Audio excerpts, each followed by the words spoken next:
Muito boa noite, caro telespectador. Está assim a começar o Telenotícias. Trazemos até si o essencial da informação com muito rigor e muita qualidade. Seguimos com a informação.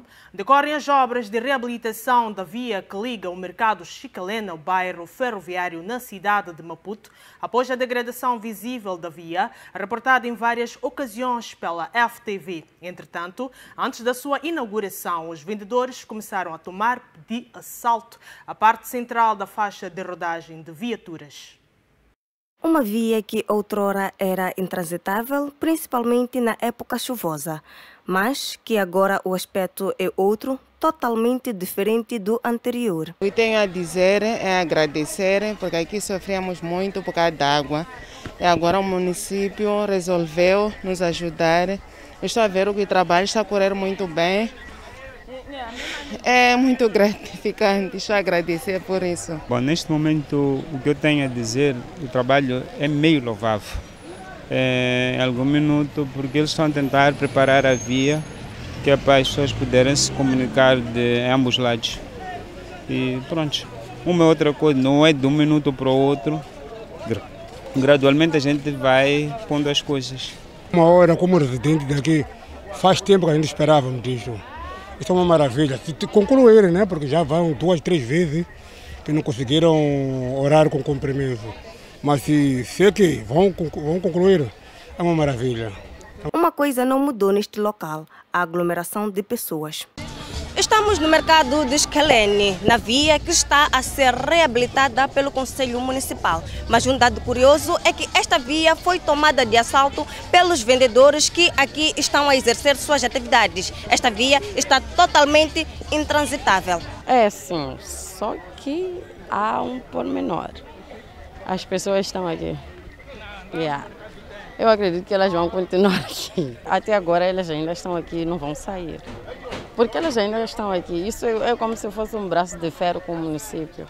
Sim. Essa parte é que não estou a achar correto, porque o vendedor, o município nos ajudou.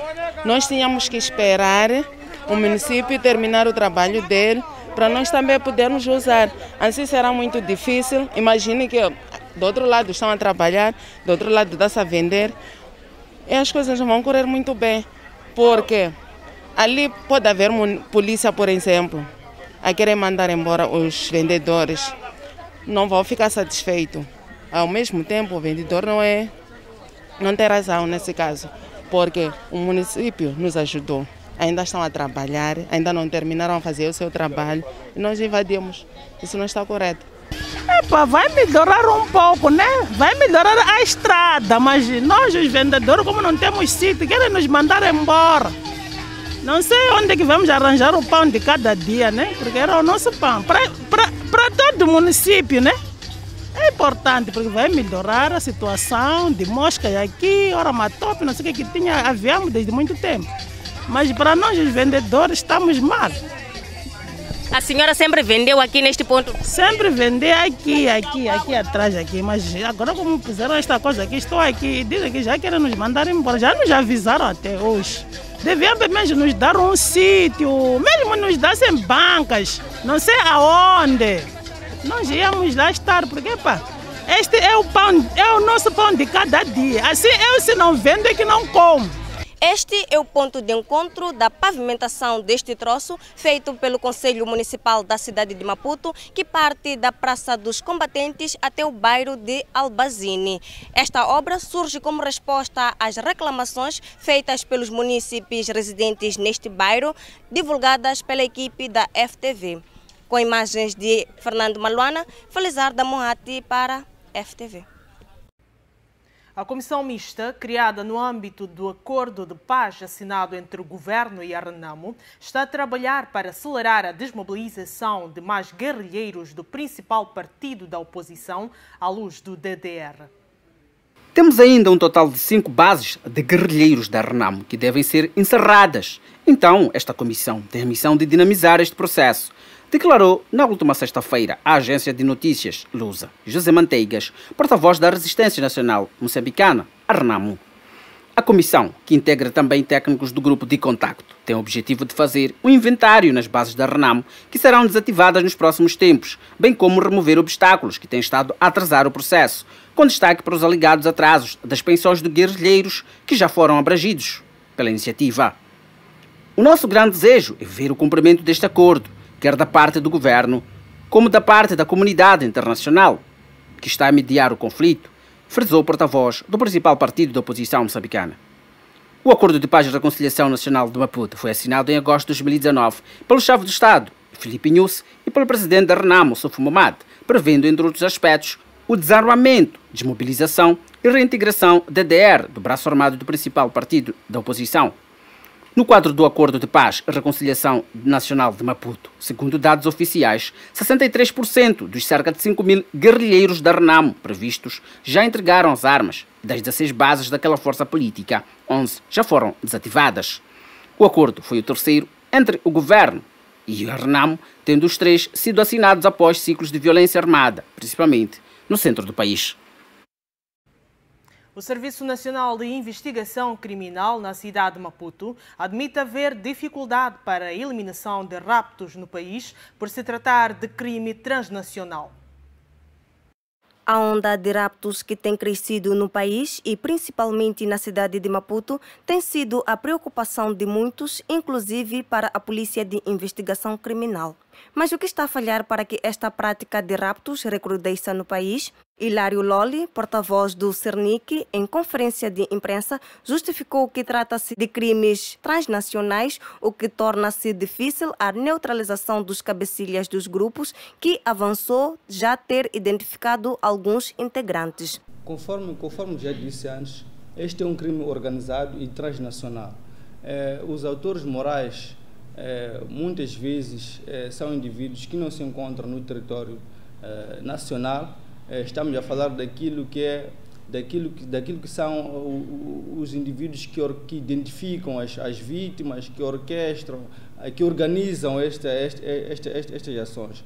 Mas só para adiantar, em torno desses trabalhos que estão sendo feitos, o Cernic já tem a identidade de alguns autores morais deste tipo legal de crime, sendo que alguns existem informações que se encontram fora do país e outros são informações ainda que estão sendo trabalhadas, mas que em breve poderemos aqui trazer. Mas já temos dados identificativos de alguns autores morais deste tipo legal de crime. Loli avançou que, infelizmente, os cidadãos ora sequestrados ainda encontram-se em cativeiro.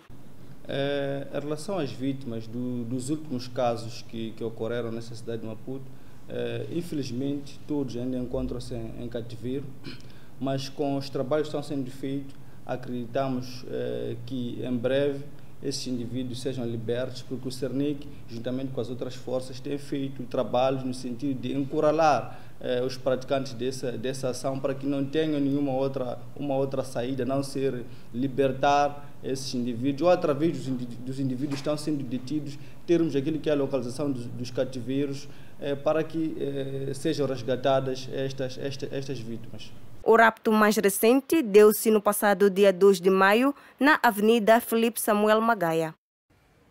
O Fundo das Nações Unidas para a Infância, que manifesta preocupação com o aumento do número de crianças raptadas por terroristas em Cabo Delgado, disponibilizou mais de 7 milhões de meticais para reforçar a investigação de casos de violência contra menores e mulheres em Moçambique. Dados oficiais indicam que pelo menos 51 crianças foram raptadas por jihadistas nos últimos 12 meses, maior parte das quais raparigas, e o Unicef calcula que 350 mil menores estão em situação de deslocados devido ao conflito em Cabo Delgado.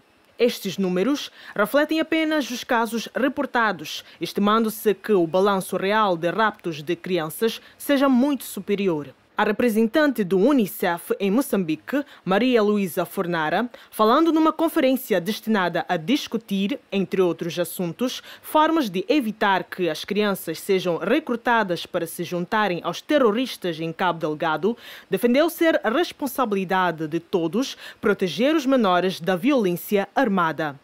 Ela disse que as crianças em Cabo Delgado continuam a necessitar de apoio a longo prazo.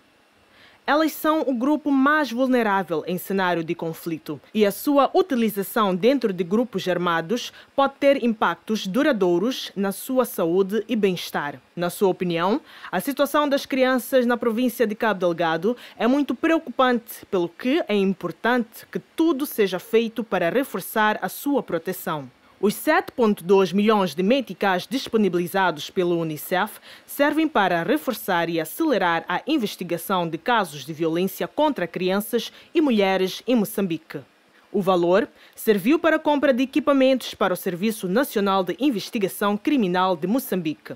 Segundo o Unicef, espera-se que os equipamentos contribuam para a melhoria de acesso e a aceleração das investigações de casos de violência contra as crianças e violência baseada no género em Moçambique.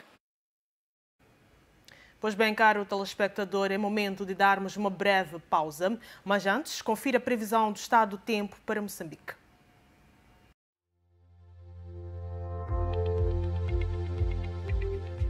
Maputo observa céu nublado com previsão de chuvas, tendo como máxima 27 graus, mínima 17. Xai-Xai com 28 graus de máxima, mínima 20. Inhambane com máxima de 28 graus, mínima de 21. Seguindo para o centro do país, onde Beira observa a máxima de 29 graus, mínima de 19. Chimoio, com céu parcialmente nublado, observa a máxima de 27 graus, mínima de 16. De seguida, Tete, com uma máxima de 34 graus, mínima de 19. E Quelimane, com uma máxima de 29 graus, mínima de 19. Seguindo então para a zona norte do país, onde Nampula observa a máxima de 29 graus, mínima de 17. Pemba, com uma máxima de 30 graus, mínima de 22. E, por fim, Lixinga, com uma máxima de 24 graus, mínima de 12.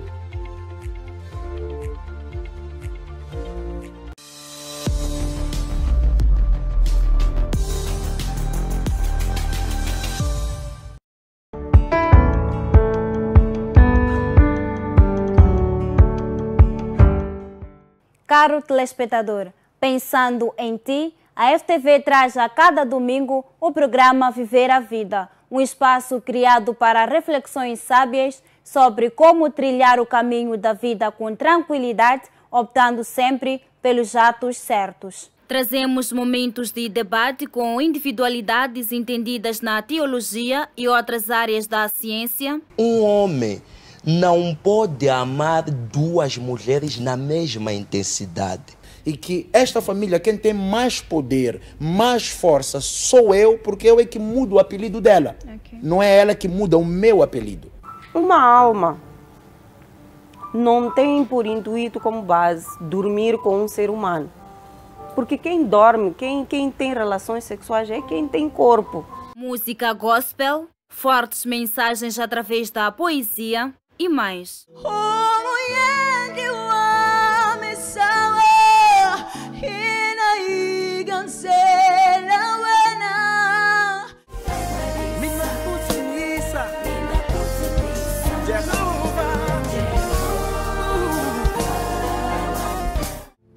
Nipamisi kama kungu ya Davilosi, shikwebu kuluku maja. Timbongolo ni tumo timjanza. Não perca, todos os domingos, pelas 11 horas, o programa Viver a Vida, aqui na FTV.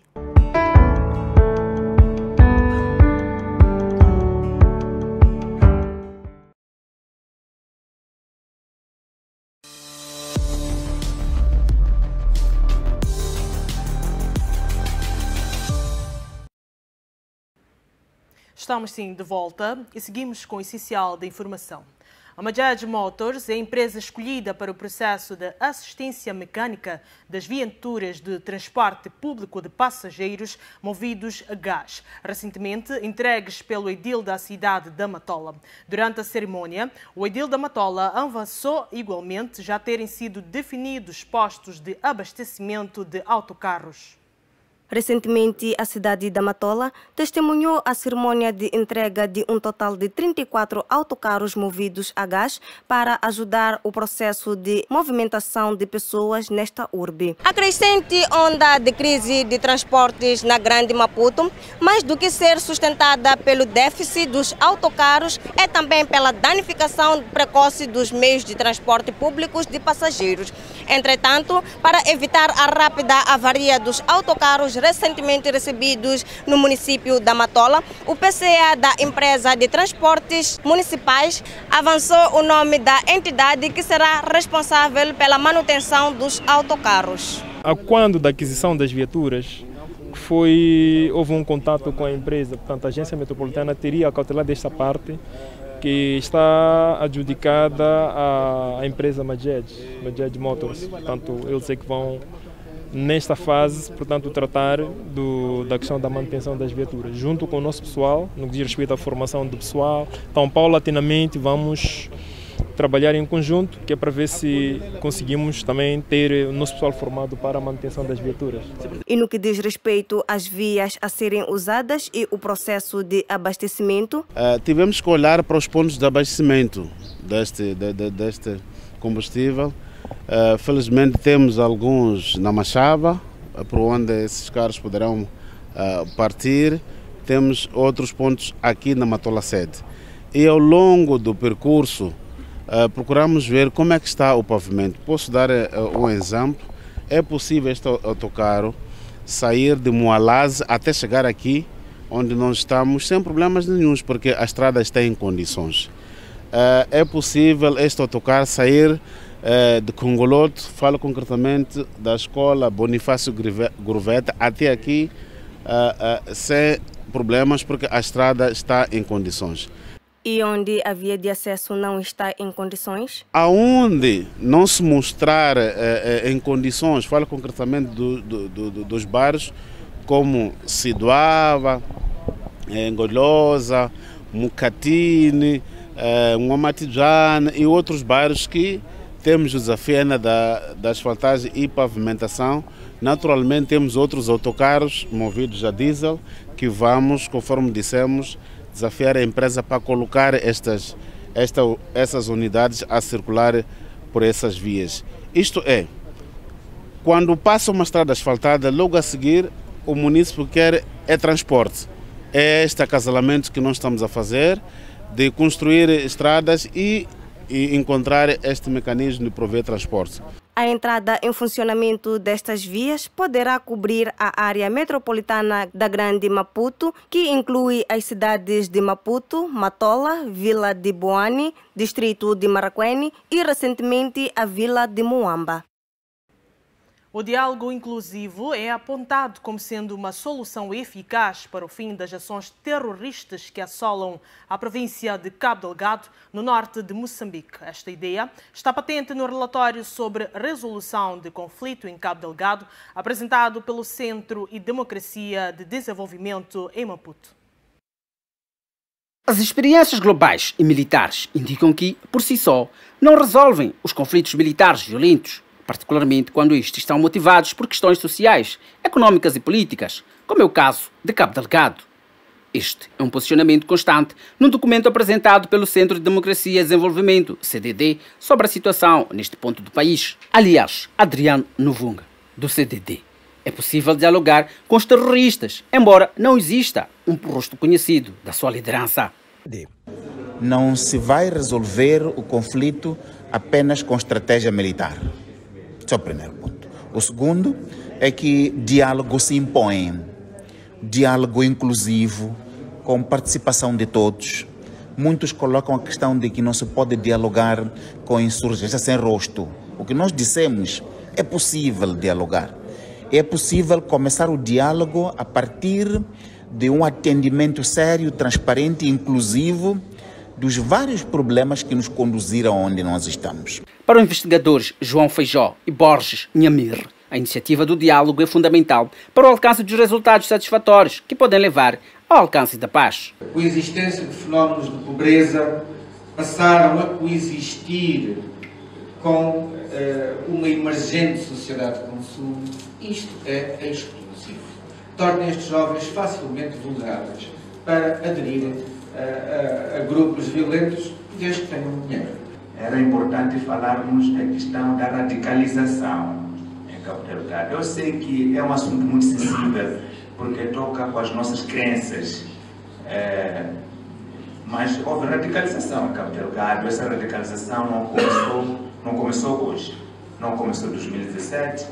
Por outro lado, o governo, através da Agência de Desenvolvimento do Norte, aponta a complexidade do conflito como entrave para a implementação de algumas propostas colocadas no relatório.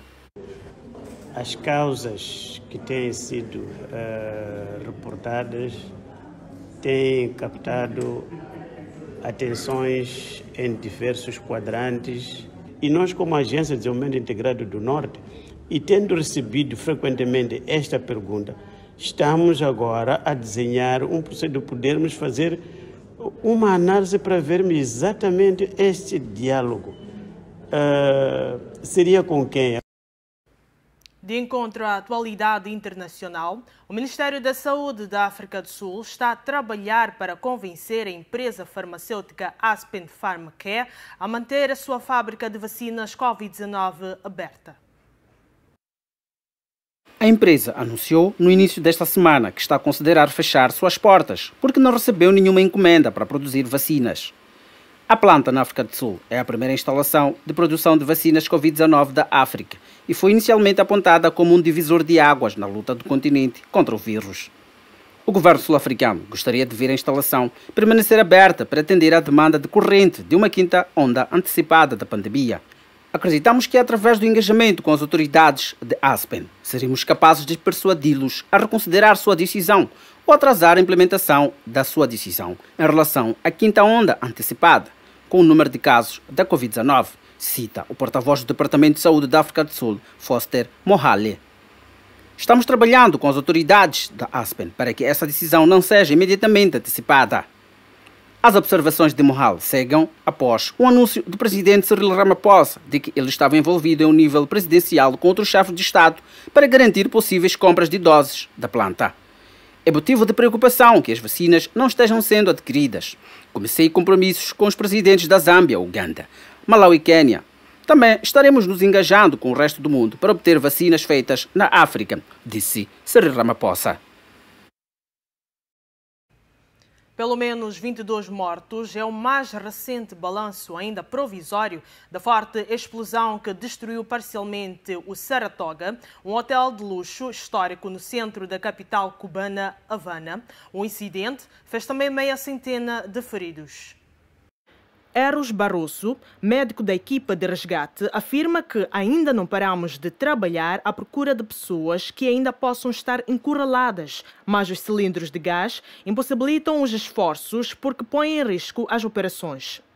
Nós queremos salvar pessoas sem nos tornarmos parte do desastre. Na origem do acidente terá estado uma fuga de gás. O hotel encontra-se em obras e, segundo as autoridades, as vítimas são todas cubanas, na maioria trabalhadores de construção. O presidente Miguel Díaz-Canel, que visitou o local da tragédia e as vítimas hospitalizadas, afirmou tratar-se não de uma bomba ou atentado, mas de um acidente lamentável. Para pôr fim aos rumores nas redes sociais que faziam paralelos com atentados contra vários hotéis nos anos 90, orquestrados por exilados cubanos, ao mesmo tempo que se multiplicavam os vídeos amadores da tragédia. É momento de sairmos para um breve intervalo, mas antes, confira a taxa de câmbio.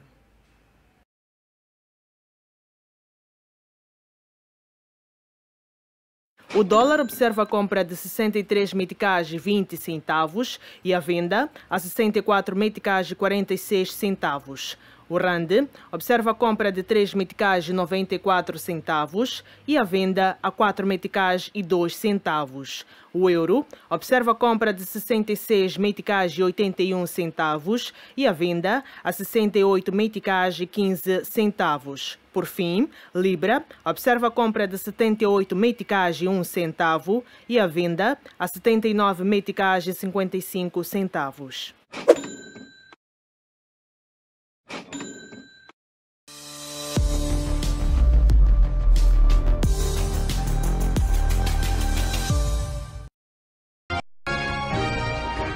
tardes do sábado trazem uma nova forma de poder debater o mundo. O romantismo do Muro de Berlim é um símbolo mediático. Certo. Mas business continua a acontecer, business as well. Vamos tentar compreender o que se passa e quais são as soluções que podemos ter para aquilo que é o debate da pauta mediática internacional. Acho que ouviu o discurso de Mandela, né? Quando encontrou-se com americanos, disse, olha, a Rússia não é nosso inimigo, Cuba não é nosso inimigo. Olá, sou José Matamulana, assista aqui na FTV todos os sábados o debate internacional. Saudações, sou Gabriel Ngomani, assista todos os sábados ao debate internacional aqui na FTV. Todos os sábados aqui na FTV.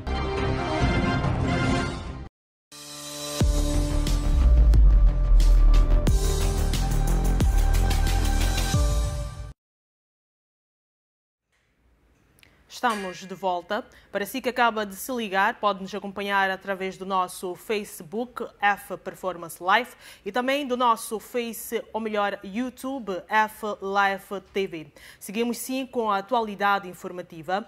Os esforços de evacuação continuam na fábrica metalúrgica da Azovstal, o último bastião da resistência ucraniana contra as forças russas na cidade de Mariupol. São civis que puderam sair na última operação, sendo entregues ao cuidado de representantes da ONU e da Cruz Vermelha Internacional. Mas estima-se que outros 150 civis continuem encurralados no local. E os relatos de novos combates põem em dúvida a eficácia da nova trégua de 3 dias prometida pela Rússia. As forças ucranianas prometem manter-se firmes face ao inimigo russo. Um representante do exército ucraniano afirma que na cidade de Mariupol o bloqueio das forças de defesa na fábrica Azovstal mantém-se, acrescentando que o inimigo retomou os ataques com apoio aéreo.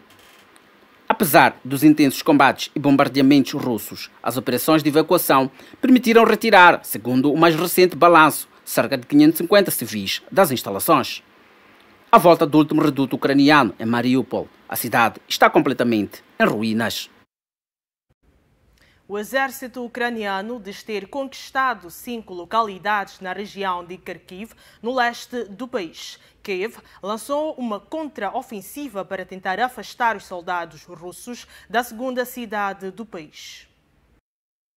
A devastação é omnipresente em Kharkiv, onde as forças russas já atingiram edifícios históricos e áreas residenciais. Nos arredores da aldeia de Zolovisk, as autoridades locais afirmaram que mais de 700 casas e outros edifícios foram completamente destruídos durante intensos combates. Segundo um centro de análise de guerra nos Estados Unidos, as operações ofensivas a sul de Kharkiv estão a ser ineficazes. O Ministério da Defesa russo divulgou imagens do que diz ser uma nova entrega de assistência humanitária para a região de Kharkiv. Em comunicado, indicou que caminhões com 40 toneladas de alimentos e outros bens de primeira necessidade foram distribuídos à população civil. Pois bem, caro telespectador, chegamos mesmo ao final desta edição, com promessas de voltarmos amanhã à mesma hora. Boa noite.